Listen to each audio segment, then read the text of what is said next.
Welcome back to my channel Pari routine. बड़ों को मेरा नमस्ते, छोटों को मेरा प्यार and hi to all my friend.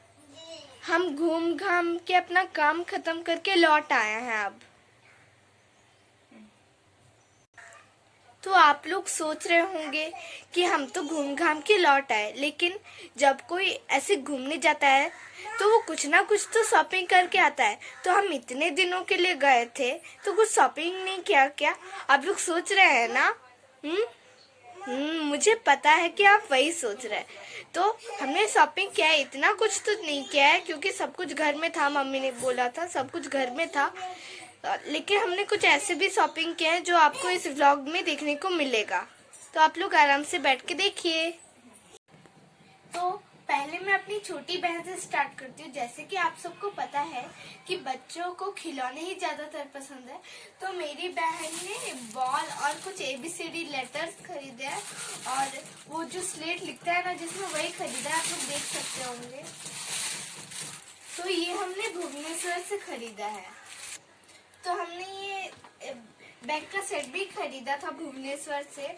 ऐसे तो छोटे वाले जो बैग होते हैं, इसके अंदर छोटे वाले जो बैग होते हैं वो यहाँ पर 100 रुपए में देते हैं। तो पूरा सेट 500 के आसपास में लेते हैं, लेकिन हमने ये पूरा सेट 3 ठो बैग है, ये पूरा सेट हमें 100 रुपए में मिला। तो ये बैग हमने पूरी से खरीदा था, उसका भी व्लॉग आएगा। वैसे तो हमें बैग की कोई जरूरत नहीं थी, लेकिन हम जिस बैग में सामान लेके गए थे वो बैग फट गया, इसलिए हमें मजबूरन ये खरीदना पड़ा। तो ऐसे मार्केट में कितने रुपए में ये बैग मिलता है आप कमेंट करके बताइए। ये तो हमें 40 रुपीज में मिल गया। हमने ये पुरी के सी बीच में से खरीदा था। तो पुरी में मैंने एक ब्रेसलेट भी खरीदा था, ये वाला। सोचो ये कितने रुपए में मैंने लिया होगा? Only 5 rupees. ये बस 5 रुपए में मुझे मिला। और मम्मी ने ये चूड़ी भी वहीं से खरीदा था, ये 30 रुपीज लिया।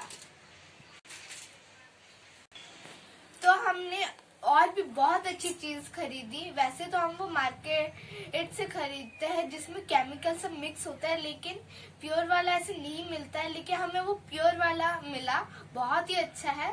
तो चलो मैं आप लोगों को दिखाती हूँ। तो आपने तो प्लानिटेरियम का व्लॉग तो देखा ही होगा। तो हम देख के निकल ही रहे थे, वहाँ बगल में एक दुकान था जहाँ पर फ्रेश ऑयल निकाला जाता है एक बेसिन में। हमें तो नहीं पता कि वहाँ पर क्या करता है, हमें तो नहीं पता। और हमने थोड़ा सा ही लाया क्योंकि वो बहुत ही कॉस्टली था, क्योंकि वो प्योर था। और जैसे कि आप लोगों को पता है कि मार्केट में ये ऑयल सब ज्यादा कॉस्टली नहीं होता है क्योंकि वो प्योर नहीं होता है, लेकिन ये जबकि प्योर है तो ज्यादा कॉस्टली था।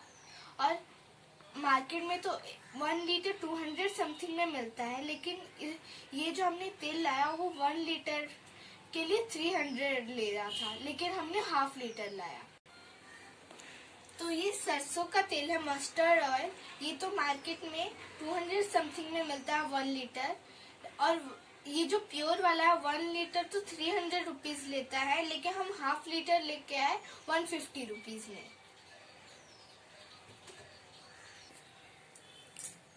तो ये कोकोनट ऑयल है, हमने पूछा नहीं इसका क्या कॉस्ट है। हम तो ये 100 रुपीज में लेकर आए, और हमें बहुत जल्दी थी, इसलिए हम ये छोटे छोटे बोतल थे तो वही ले आए। हम ये 100 रुपीज लिया।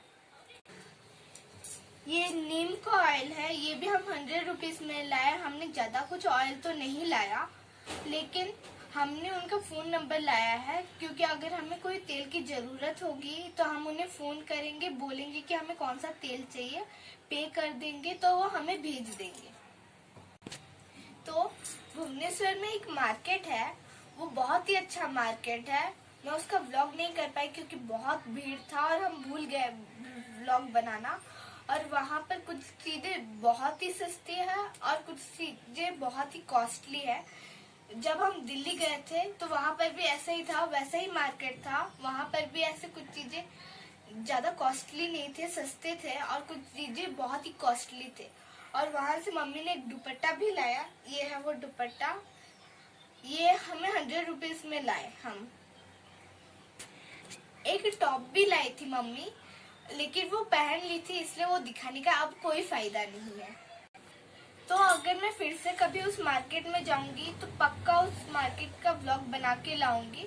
और मेरा आप लोगों से रिक्वेस्ट है कि आप उस मार्केट में जाइए, बहुत अच्छा लगेगा।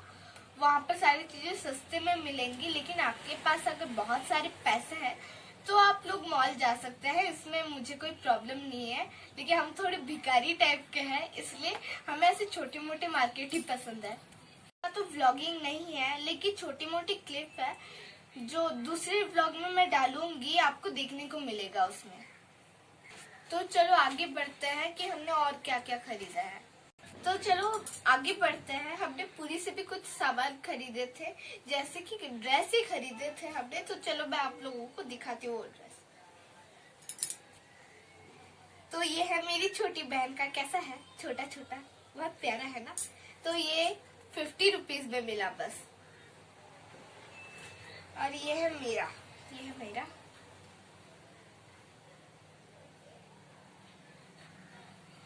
ये देखो, ये 300 में हमने लिया।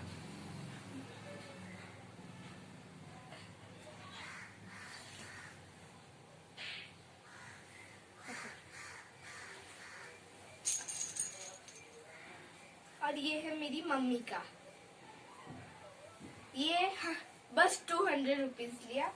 मेरा कुछ ज्यादा ही कॉस्टली ले रही। इस ड्रेस का 300 कौन लेता है, बहुत ज्यादा हो गया। आप लोग कमेंट करके बताओ कि ये सब सस्ते हैं कि नहीं। तो ये तो हो गए सामान, लेकिन हम पूरी गए थे। तो पूरी जाओ और वहाँ मंदिर में प्रसाद न चढ़ाओ, प्रसाद न लाओ, ये कैसी बात है। तो हम कुछ प्रसाद भी लाए हैं, वो भी आप सबको मैं दिखाऊंगी।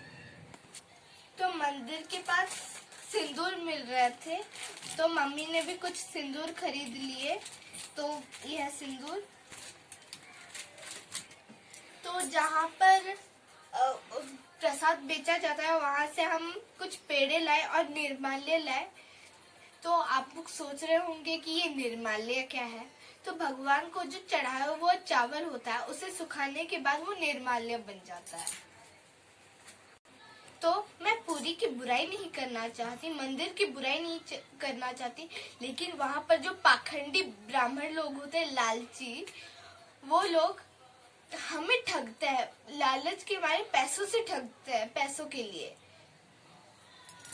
और हमें भी ठग लिया। चलो दिखाती हूँ कैसे। तो हमने बाहर से भी कुछ प्रसाद लिए थे, लेकिन हमने सोचा कि चलो मंदिर से भी कुछ प्रसाद ले लेते हैं। बाहर का प्रसाद भी अच्छा होता है, लेकिन मंदिर के प्रसाद की बात ही कुछ और होती है। तो हमने पूरी वहां से भी, मंदिर से भी कुछ प्रसाद लाए। ये देखिए, इसे खोजा बोलते हैं, बस 5 चाट हुई है और इसका कॉस्ट लिया 350 रुपीज। अब हम भी कुछ खाएंगे और अपने आस पड़ोस को भी थोड़ा बांटेंगे जब हम आएंगे। लेकिन ये 5 ठो खोजा हम किसको बांटे। तो देखा हमें कैसे उन लोगों ने ठग दिया। 5 ठो खोजा देके हमसे 350 रुपीज ले लिए वो। और आप लोग अगर कभी पूरी जाए ना, तो ऐसे ब्राह्मणों से बच के ही रहिए। क्यों, मैं हर ब्राह्मण को बुरा नहीं कहती, लेकिन वहाँ पर ऐसे भी कुछ ब्राह्मण होते हैं जो पाखंडी होते हैं, दूसरों को ठगते हैं। अच्छा है कि हमने पहले भी बाहर से प्रसाद खरीद लिए थे। तो चलो मैं आप लोगों को दिखाती हूँ उस प्रसाद का रेट। आपने तो इसका क्वांटिटी और रेट तो देख ही लिया होगा, लेकिन उसका क्वांटिटी और रेट आपको मैं दिखाती हूँ, बताती हूँ। तो ये देखिए बाहर का प्रसाद, ये सूखा भोग है।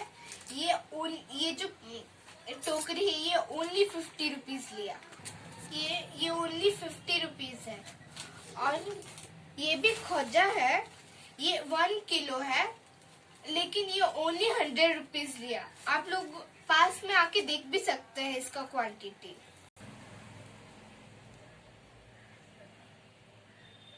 तो आप लोगों ने देखा, ये है 350 रुपीज का प्रसाद और ये है 150 रुपीज का प्रसाद।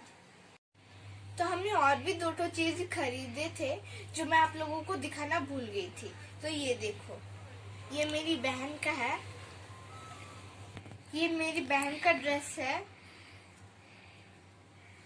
ये उसका ब्लाउज है और इसका नीचे वाला। इसे आप साड़ी की तरह भी पहन सकते हैं, इसे लहंगे की तरह भी, और गुजराती स्टाइल में भी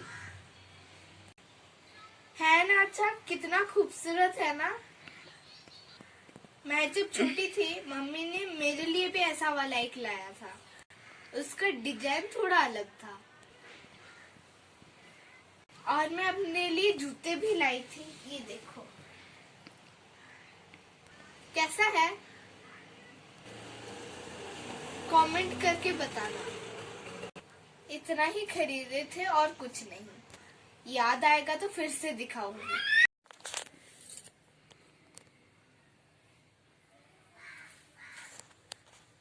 तो आप लोग सोच रहे होंगे कि ये मंदिर जाके बुराई कर रही है। मैं बुराई नहीं कर रही हूँ, जो लोग ठगते हैं मैं उन्हीं की बुराई कर रही हूँ, उन्हें ही बुरा बोल रही हूँ। क्योंकि भगवान पैसे नहीं चाहते, वो चाहते हैं कि हम उनके दिल से भक्ति करें। लेकिन ये जो भगवान के नाम से पैसे लूट रहे हैं वो क्या सही बात है? आप लोग खुद ही सोचिए। तो ये जो ब्राह्मण है उन्हें खुश होना चाहिए कि वो कितने खुशकिस्मत है कि उन्हें भगवान की सेवा करने का मौका मिला है। हमें तो वैसा मौका मिलता ही नहीं है, हम तो दूर से ही दर्शन करके चले आते हैं। ये सच है कि झूठ ये तो मुझे नहीं पता, लेकिन यहाँ के जो ब्राह्मण हैं उन्होंने बोला था, वो तो ब्राह्मण है, उन्होंने ही बोला था, हमसे पूछा था कि आप लोगों को पता है कि कुत्ते कौन पैदा होते हैं? जो ब्राह्मण होते हैं वही कुत्ते होके पैदा होते हैं। हम तो चौंक गए कि क्या ये कैसे हो सकता है। तो हमने जब पूछा कि ये कैसे संभव है तो उनका जवाब क्या था पता है? तो हमने जब पूछा कि आप लोग तो ब्राह्मण हो, आप लोग भगवान की पूजा करते हो, तो आप लोग कैसे कुत्ते बन के पैदा हो सकते हो? तो उनका जवाब क्या था आपको पता है? अच्छे से सुनो। तो उनका जवाब था कि जैसे कि ब्राह्मण बड़े ऊंचे जात के हैं, इसलिए छोटे जात को वो छी करते हैं, उन्हें छूते नहीं, उनसे कुछ ग्रहण नहीं करते हैं, इसलिए भगवान उन्हें दंड के स्वरूप उन्हें कुत्ते के जन्म देते हैं। और आप लोग ही बोलिए कि लोग क्या किसी दूसरे जानवर को छी करते हैं, लेकिन कुत्ते को छी करते हैं। अगर कुत्ते को थोड़ा सा भी टच हो गया तो वो नहाते हैं। कुत्ता अगर किसी इंसान को छू ले तो वो इंसान नहाने लगता है। ये कितना सच है और कितना झूठ है ये तो हमें नहीं पता। जो हम सुनते हैं वो तो हम मान लेते हैं, लेकिन ये जो पाखंडी है वो लोग प्लीज अपने, मैं बस ब्राह्मण की बात नहीं कर रही हूँ, जितने भी जात है, जितने भी पाखंडी हैं जो दूसरों को ठगते हैं, वो लोग अपने आप को सुधारने की कोशिश करें। तो आप लोगों ने तो देख ही लिया होगा कि हमने क्या क्या मार्केटिंग किया है। तो ये जो प्रसाद है वो हम आस पड़ोस में बांट देंगे। तो अगर मेरे बोलने में कोई भी गलती होगी हो तो मुझे माफ कर दीजिए। और अगर व्लॉग अच्छा लगे तो प्लीज लाइक, शेयर, कमेंट और सब्सक्राइब करना मत भूलना। Bye, thank you for watching.